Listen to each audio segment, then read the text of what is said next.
muuqaal gaaban oo digniina akhyaarta wad salaamatiin ku soo dhawaad markale janaalkiinii jiilka maanta muuqaalkeenan waa muuqaal gaaban oo digniina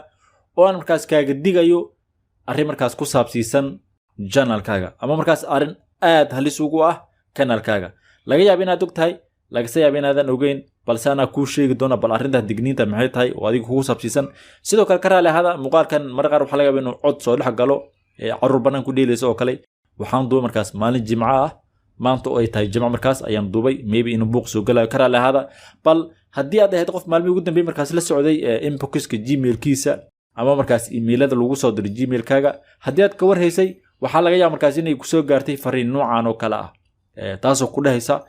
waxaynu nahay shirkad noocaas oo kale waxaynu doonaynaa inaad inoo xaysiiso product ama markaas maybe inaan kala duwanaano way dhici kartaa balse haddii ay ku soo gaartay fariin noocan oo kale ah kanaalkaagu ma ahan markaas mid safe ah balse haddii aysan adigu ku soo gaarin hawlwelin janaalkaagu waa safe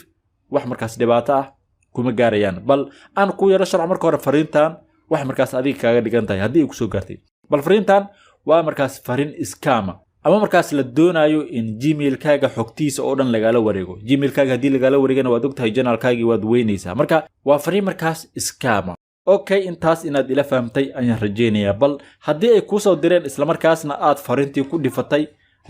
markaas linki waxa markaas ku lifaqana aad ku dhifatay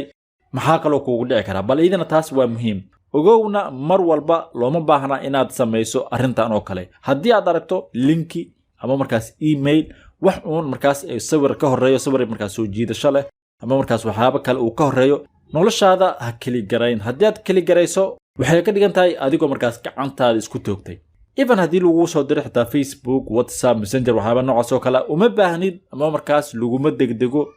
inaad kali garayso bal taas waa markaas farsamo aan ku siinayo bal aan soo noqonay fariintan markaas email scam ka markaas bariyahan socotay haddii aad ku dhifato bal maxaa kuugu dhici karaa number 1 waxa kuugu dhici kara haddii aad fariintaas ku dhifatay isla markaas linki fariintaas la socdayna aad sii taabatay isla markaasna uu ku yiraahday tusaale gmailkaaga geli iyo passwordkaaga isla markaasna aad gelisay meeshii waxaad halkaas ku macsalaamay doontaa markaas gebi ahaanba gmailkaagii macal janaalkaagii waa kuwa markaas gacantaada ka bixi doona marka ka digtoonaada fariimaha markaas gmailka lagu soo dirayo kuwa aadan aqoonin markaas asxaabtaada ama dad aad la sheekaysan jirtay aysan ku soo dirin linki la socda marnaba ha kali gareen ama ha ku dhifan taasi waa taas ugu dambeyntiina waxaan kuu sheegayaa farsamo aad ku anfacaysa oo aan hubo haddii aad markaas doonayso in janaalkaaga gmailkaaga waxyaabahaas oo dhan ay nadiif ku ahaadaan ama safe ay ku ahaadaan marna ha soo bandhigin gmailka uu kugu samaysan yahay janaalkaaga usernameka uu gmailkaaga kugu samaysan yahay ka gadaalna aad janaalkaaga ku samaysatay marnaba ha soo bandhigin oo waxaad ogataa qofkii haddii uu mar helo janaalkaagii gmailkii uu kugu samaysanay ama usernamekii mar walba waxaa laga yaabaa inuu si doqonnimo ama markaas forget password uu ku raadiyo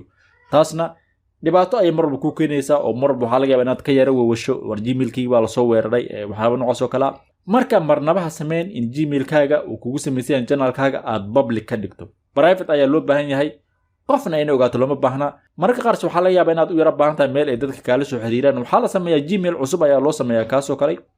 dabadeedna xaggaas igala soo xiriir ayaa la yidhahdaa gmailkaasna haddii mar lagaala wareego kama walwalaysid janaalkaagii sababtoo ah usernamekii uu kuu samaysnay waa mid private ku ahaa balse midkan public ayaa ka dhigtay waa mid aad markaas ka sabri karayso marka beriyahan arrimo noocan oo kale ayaa socday